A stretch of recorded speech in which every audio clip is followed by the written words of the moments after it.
Abandoned towns, once thriving communities, now only haunted by tales of decay and forgotten dreams. Let's explore some you likely haven't heard about. First up, a tale of a town swallowed by the earth, a place where the ground breathes smoke and whispers of a forgotten inferno. I speak of Centriia, Pennsylvania, a ghost town etched in the American landscape, not by war or famine, but by a relentless fire that has burned for over 6 decades. Imagine, if you will, a crisp spring day in the year 1962. Picture a small town, Main Street bustling, children playing, the scent of coal smoke mingling, with the aroma of sweet, sweet apple pie. Centriia then was a thriving coal town, but it was built upon the very resource that would become its curse. Beneath their feet, a labyrinth of coal seems snaked through the earth, a fuel that has powered, industries and warmed homes for generations. But that day, something went terribly wrong. The precise origin remains a little shrouded in mystery, whispered theories of a trash fire,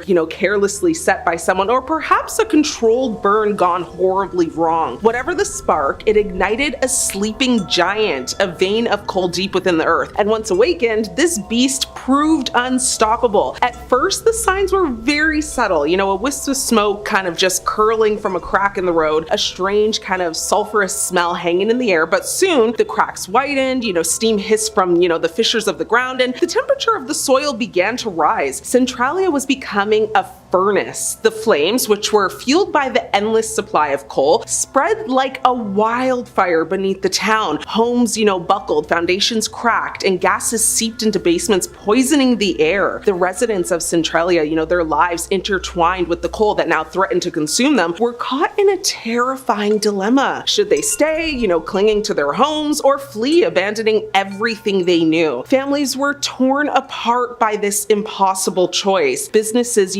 shuttered, their windows, staring blankly into the smoky haze. The post office was then closed, a symbol of a community just slowly fading away. One by one, houses were swallowed by sinkholes, claimed by this relentless fire. This town was absolutely abandoned in the 1980s due to this coal mine fire that has been burning since the 1960s. Now, despite efforts to extinguish the fire, it continues to burn to this day, making Centriia unlivable and completely uninhabitable. Today, the town is an absolute ghost town, with many of its buildings and streets reclaimed by nature. Centriia stands, as a stark monument to the power of nature, a silent city kind of draped in a very eerie, perpetual fog. Route 61, once a major, thoroughfare, is now basically fully closed. It's like graffiti covered, and honestly, just a very chilling reminder of the town that once was. The air hangs very heavy with the smell of sulfur, which is also just a constant reminder of the fire that burns beneath. Centriia is not just an abandoned town, it's a living ghost. A place where the past refuses to be buried, a warning etched in smoke and ash. Many people want to visit, but it's not recommended, and it's still burning literally like right now. So even I will not recommend it.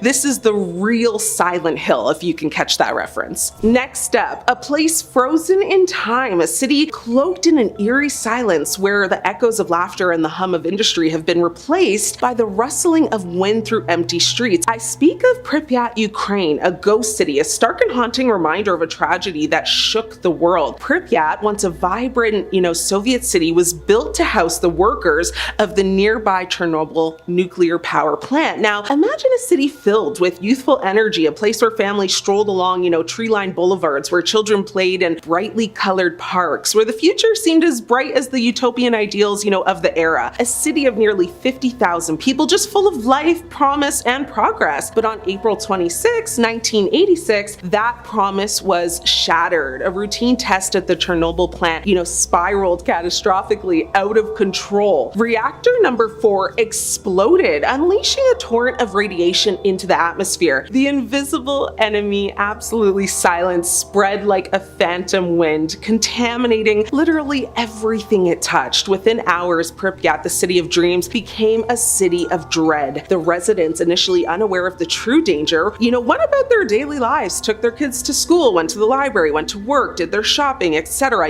oblivious to the invisible poison that was raining down on them. Then the order came, evacuation. A temporary measure, they were told, just for a few days. They packed what they could carry, leaving behind their homes, their belongings, their memories, believing they would soon return, but they never did. Pryyat became a ghost town, a chilling scene of life just interrupted. Time basically just stood still. Honestly, it's really creepy to look at. Like, it's like a scene in a horror movie. Ferris wheels in the amusement park just remain frozen mid-turn, a very unsettling symbol of lost innocence. Dolls lie scattered in abandoned kindergartens, their eyes just staring into the emptiness, and books remain open on desks in deserted schools, juice boxes half drank. I'm really trying to paint you the picture here, but this city is a museum of like a bygone era, a snapshot of just Soviet life preserved in a sepia-tone nightmare. The silence is deafening. No birds sing, no children laugh, only the wind whispers through the empty buildings, carrying with it the ghosts of the past. The once vibrant streets are now overgrown with weeds, a testament to nature's relentless reclaiming. It is a place where the past refuses to be forgotten, where the air itself seems to buzz with the weight of what happened. It is a place, that reminds us of the fragility of life, like the power of nature and the importance of vigilance. Now, many people want Pripyat to be a lesson, a reminder that progress must never come at the cost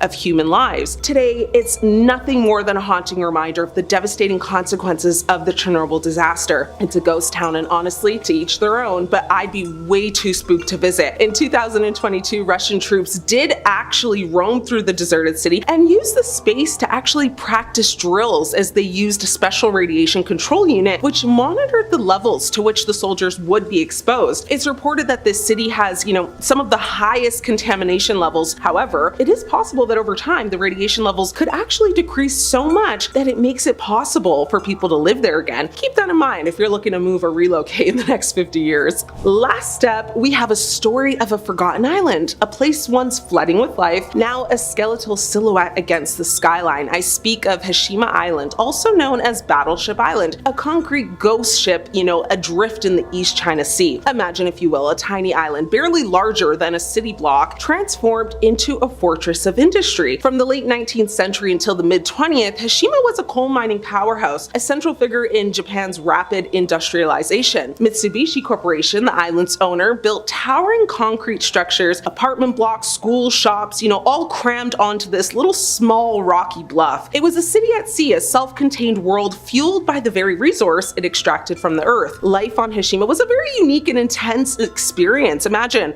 thousands of people living and working in such close proximity, a tightly knit community bound, by the shared purpose of coal extraction. Miners descended hundreds of meters below the surface, braving dangerous conditions to fuel Japan's growth. Families lived in cramped apartments, children played, on rooftop playgrounds, and the island throbbed with the energy of a boomtown. Hishima, at its peak in the 1950s, housed over 5,000 residents, making it one of the most densely populated, places on Earth. It was a symbol of Japan's resilience, its resourcefulness, and its relentless drive for progress. But this boom was not to last. The mid-20th century actually brought about a shift in energy sources. Coal, which was once king, was dethroned by the rise of oil. The mines on Hishima, once a source of wealth, became less profitable. Mitsubishi, facing declining returns, made the very difficult decision to just close the mines. And so in 1974, Hishima's fate was sealed. The residents who had built their lives on this island were forced to leave, abandoning their homes, their schools, basically their whole community. They left behind a city frozen in time, a concrete jungle slowly being reclaimed by the sea. Hishima became a ghost island, a haunting reminder of just a historic era. The once bustling apartment blocks now stand empty, their windows, staring blankly out at the ocean. The school where children once learned and laughed is now completely silent, its classrooms just filled with dust. The shops where families once bought their groceries are now just empty shelves, completely bare. The island, battered by typhoons and time, began to crumble. The structures, once symbols of strength and progress, became an eerie testament to the decay of human endeavors. Hishima, once a beacon of industry, became a symbol of decline, a constant reminder of the boom and bust cycle of human history. Now today, Hishima, stands as a somber and yet kind of beautiful ruin, a place that draws, photographers, urban explorers, and history enthusiasts from all around the world. It's a place where you can walk through the empty corridors of abandoned buildings, where you can feel the weight of history just hanging in the air, where you can imagine the lives of the people who once called this island home. Hishima is more than just an abandoned island, though. Honestly, it's a time capsule, a reminder of a specific moment in history. It's a story of industry, community, and ultimately abandonment. People want to remember Hishima for its story that deserves to be told, a story that deserves to be remembered. Tourists are allowed to visit if you want to go. However, fishermen fishermen who sail near the island claim they have seen strange flickering lights in the buildings, even though the island has no electricity. Strange noises have been heard as well, and cold spots have been felt. Many people have said that they had this sensation of being watched, and there are even claims of people that have been touched by unseen hands. Spooky. Coming in at number 5, we have Bodie, California. Located up in the Bodie Hills in Mono County, California near Yosemite, in 1859 4 miners found a good place to look for gold in the hills near the California-Nevada border. Bodie died in a blizzard not long after, but a small mining town sprung up at their camp. The town was home to 10,000 people. Bodie was a mining camp in 1859 where people had seen gold in its hills. Eventually it turned to a well-populated town. Though, like most mining towns, it saw its peak, its losses, and then its decline. Fast forward to 1962 and the town would be fully abandoned. Although it already showed signs of decline with dwindling numbers at the start of the 20th century, a series of fires forced the last remaining residents to flee the town, leaving it almost exactly as it was in the early 1900s. Dinner tables are still set up, shops are still stocked with supplies, and restaurants are still poised to serve long-forgotten meals. Today, the 110 silent buildings sit spaced out for traffic and people that aren't there. Buildings such as a barbershop, a church, a mill, a morgue, and a leaning hotel is held up by a beam have been left untouched for 100 years.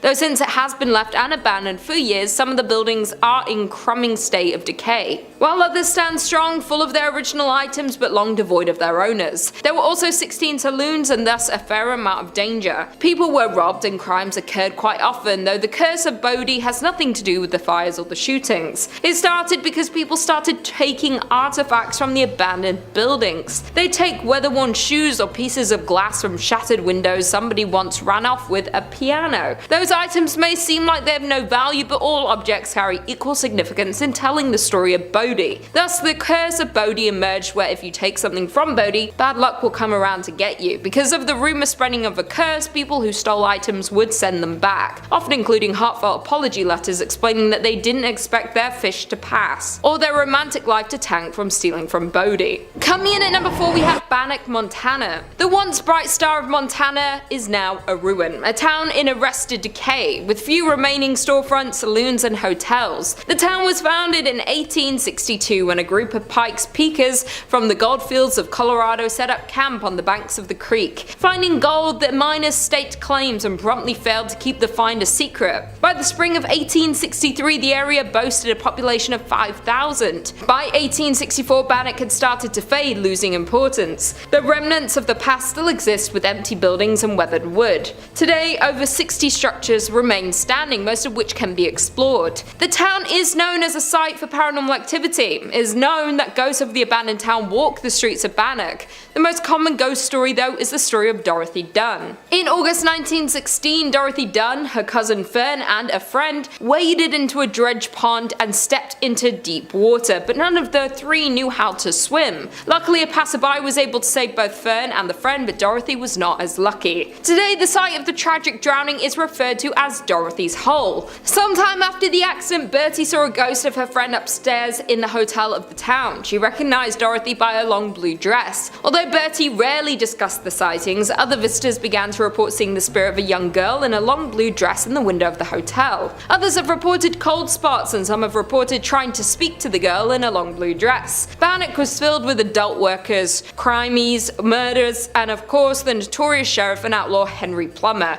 whose vast gang terrorized and robbed southwest Montana for years. Henry Plummer was handsome, well-dressed, and charismatic. He was also able to gain the trust of the area miners and was soon elected sheriff of the community. However, little did the citizens of Banick know, but their new sheriff led a secret band of road agents called the Innocents, who began to terrorize the travelers between Banick and Virginia City, robbing and ending more than 100 men over the next several months. Once caught for his terrible actions, Henry Plummer met his fatal end at the hands of the town's citizens. Today, many say that the ghost of Henry Plummer haunts this old settlement. Perhaps he wants to avenge his name. In at number 3 we have Thurmont, West Virginia. The historic town of Thurmont, located in the heart of New River Gorge, was established by Captain William D. Thurmont in the 1880s. Captain Thurmont passed in 1910, but the town continued its growth. During its height in the 1920s, the town was flourishing with a number of businesses and facilities in the railway industry. Thurmont had 2 banks, 2 hotels, stores, a cinema, and offices, yet after a series of setbacks, Thurmont soon went from boom to bust. A number of factors played a role in the town's slow decline. The first problem was the increased rail competition and the emergence of cars. Then in 1930, a fire that led to the closure of the biggest hotel in the town,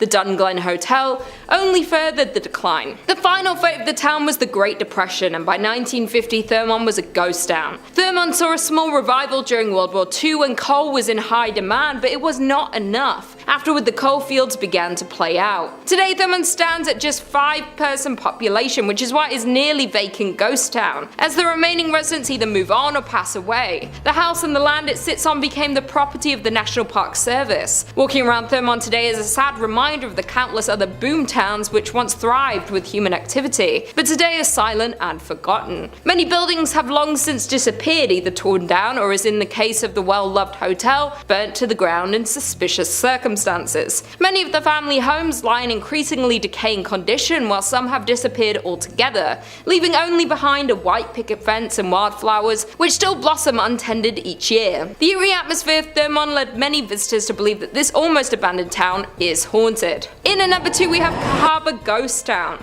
Alabama is home to many small towns. While some of these towns have very few residents, others are true ghost town because they've been completely abandoned. It's no secret that small abandoned towns give off an eerie vibe. As a matter of fact, one Alabama ghost town in particular that fits the bill is Old Kahaba. The small town of Old Kahaba is located in Dallas County. From 1820 to 1826, this small town served as Alabama's first state capital. Before the Civil War, Kahaba was a busy trade city located at the junction of the Alabama and Kahaba rivers. Over the years, floods and decay have affected this historical town. Thus, by 1900, the town was completely abandoned. Today, Old Kahaba is Alabama's most famous ghost town. Many buildings still stand, like the church, schoolhouse, and some houses. However, they have been left untouched for decades. You can still walk the streets of Kahaba and see the ruins and abandoned buildings, but make sure to keep your eyes peeled for the ghostly orbs that have been reported to appear in the garden maze at the home of C.C. Peggs. Additionally, many locals share similar ghost stories from the ghost town. While it's known that Kahaba is filled with paranormal activity, one groundskeeper that works at the new Kahaba cemetery has reported hearing voices as they worked. While tourist groups claim to have recordings of unusual sounds, and others say they've captured unexplained lights or shadows in photographs. Another site that's reportedly haunted is the Barker House. This mansion was built in 1860 by Stephen Barker and contained slave quarters behind the house. After people started leaving the town in 1870s, the house was bought by Samuel McGurdy Kirkpatrick. It burned in 1935 and was rebuilt, but today it's in pretty bad condition. The only people usually left inside are paranormal investigators. Reports from said investigators include seeing a ball rolling across the floor on its own, and a stuffed animal appearing to communicate with something else in the room. But the most well-known haunting in Kahaba is Peggs' ghost. Colonel Christopher Claudius Peggs was the leader of the 5th Alabama Regiment and was wounded leading a charge at the Battle of Seven Pines in Virginia in May 1862. He died from his wounds 2 months later, on July 15th. As the story goes, a couple were walking behind Peggs' home in the spring of 1862. As they walked, they spotted a ball of light. They tried to touch it, but their hands went right through it. It disappeared, but later came back and followed the couple. Due to all the mysterious crimes that happened in association to Peggs, seeing an orb around his former house is considered a bad omen and possibly even a supernatural warning. And finally, in at number 1 we have Centriia, Pennsylvania. Located in a quiet valley of Columbia County, Pennsylvania, is one of the state's least likely and least publicized tourist attractions. Centriia, Pennsylvania, once thriving with 14 active coal mines and 2,500 residents in the early 20th century. But by the 1960s, its thriving business and population hit a decline, and most of its mines were abandoned. Still at that point, over 1,000 people still resided in the town, and Centriia was far from dying until a coal mine fire began below. In 1962, a fire started in a landfill and spread to the never-ending coal tunnels that miners dug thousands of feet below the surface. And despite repeated attempts to extinguish the flames, the fire still burns to this day. 20 years after the fire started, however, Centriia, Pennsylvania began to feel the effects of its underground fire. as residents started passing out in their homes from carbon monoxide poisoning. The trees began to die and the ground turned to ash. Roads and sidewalks began to buckle. But some residents didn't want to leave despite the health risks. And for the next 10 years, legal battles and personal arguments between neighbors became the norm. The local newspaper even published a weekly list of who was leaving. Finally, Pennsylvania invoked eminent domain in 1993, by which point only 63 residents remained. Officially, they became squatters in houses they had owned for decades. In 2013, the remaining residents, which were fewer than 10, won a settlement against the state. Each was awarded $349,500 and ownership of their properties until they die, at which point Pennsylvania will seize the land and finally demolish what structures remain. Coming in at number 5, we have Goldfield, Arizona. Being deemed as one of Arizona's most haunted places, we have the town of Goldfield. Founded in 1893, Goldfield was a promising land for gold mining. The town grew rapidly, gaining 1,500 residents during its first year. The space was quick to build businesses including stores, a blacksmith, a butcher, a brewery, and 3 saloons. Though the town of Goldfield met its fall just as quickly as it was built up. After 5 short years, the gold ran out and people began to dwindle, eventually leaving it fully abandoned, securing its ghost town status. Being classified as a ghost town doesn't necessarily mean a place is haunted by ghosts, but this is not the case for the Goldfield ghost town. There's plenty of documentation and investigations that point to Goldfield being a paranormal active ground. It is known that a mysterious figure lurks within the shadows of the Goldfield ghost town, Bordello. It is unclear who this spirit would have been in life, yet it is commonly believed he was once a miner who lived in the town. Unexplainable knocks and bangs are heard in the building, and some unfortunate visitors have been scratched. This activity is attributed to a dark character who's usually seen wearing a cowboy hat. Just on the horizon of the Goldfield ghost town sits a landscape made ominous by its name and the legends surrounding it. The Superstition Mountains are cloaked in mystery and at the center of many fables, making them notorious among the paranormal community. The Superstition Mountains carry many secrets, the most famous being the location of a supposed deposit of gold and riches in the Lost Dutchman's gold mine. A curse has kept this treasure safe since the days of Goldfield's mining boom. Many have set out to locate these riches and many have returned empty-handed or found only death. Countless adventurers have perished in the Arizona heat pursuing this chase. Their ghosts are said to now haunt the mountainside. Other secrets of the mountain have people believing that the hill is a place where evil spirits hid and told stories of a devil that lived behind the mountain. There's also a rumored apparition of a hugely tall skeleton named the Borrego Phantom, which appears to those exploring the mountain after dark. Another layer of creepiness is added to the mountain by the local legend that reptile-looking people surface there after dark. All of these creepy mysteries are summed up pretty nicely in the Superstition Mountain's name. In at number 4 we have Glenrio, New Mexico.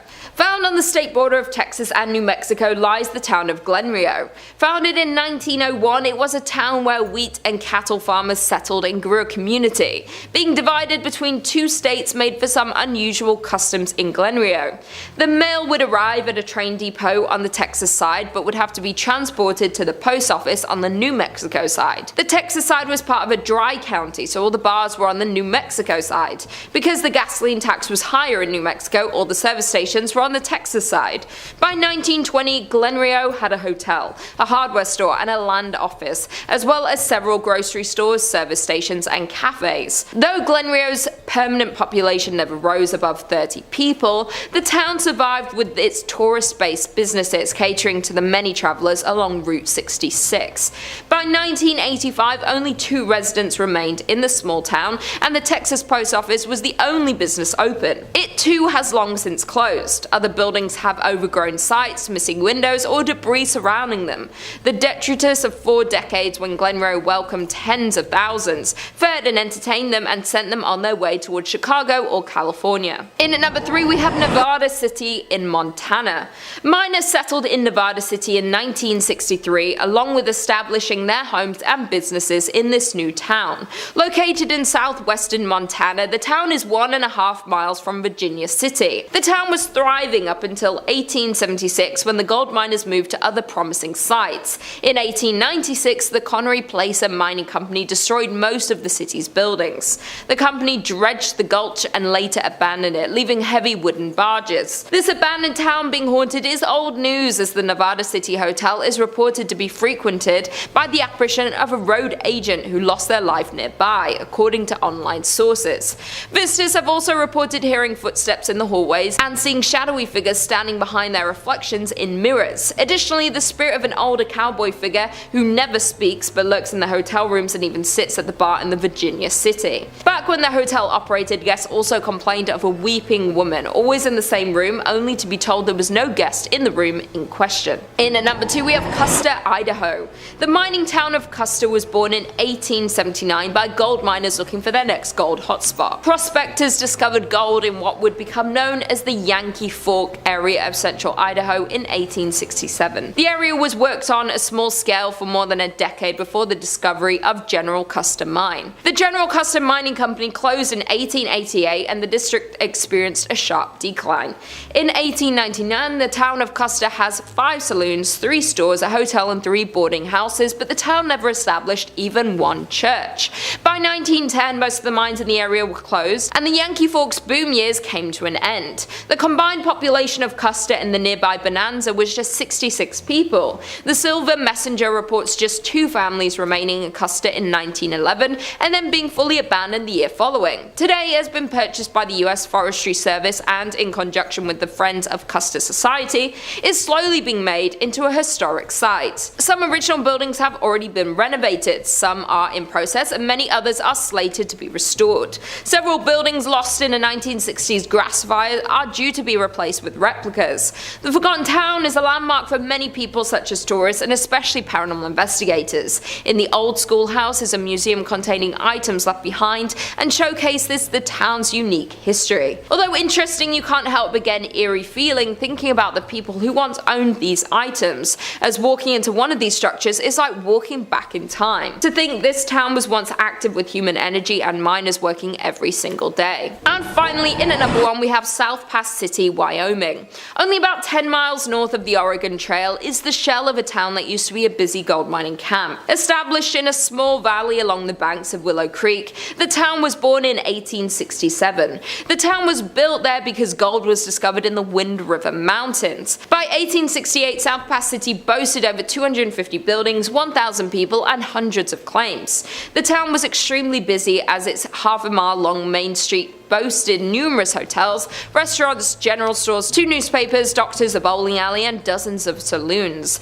The mining district continued to grow to as many as 3,000 residents. Miners looking for investors and newspapers promoting further settlement in the area exaggerated the region's amount of gold. But for South Pass City, its great success wouldn't last, and just 2 years after its establishment would begin to show its first signs of declining. Hitting a fall in early 1869, the town resurged briefly after outsider capital was poured into the area, but would fall again as expenses and hardships to recover the gold proved too costly for most miners. By 1872, the town was only occupied by only a few hundred people. In the end, South Pass would become a permanent ghost town. By 1949, the last of the pioneer families had moved on from South Pass City, and the buildings had fallen into disrepair. The grounds of the old town are known to be haunted, and Highway 287 that follows the route of the Oregon Trail over South Pass, which is the reason South Pass City ever existed, has had its fair share of ghost sightings. According to a local ghost story, a woman was driving home from a long day in Denver. Her friend had fallen asleep in the passenger seat. After passing through Jeffrey City, the driver spotted a dark, hunched figure walking toward the road in the sagebrush. About a half-mile later, she saw the same figure closer to the road. She noted his pig coat as he became clearer. About a half-mile later, still thinking about this man and his surprising reappearance, she reached over to wake her friend and request she take a turn driving. As her friend awoke, she saw the same man at the edge of the road, just crossing the white line onto the highway next to the car. Screaming, they accelerated away and compared descriptions. It was certainly the same man.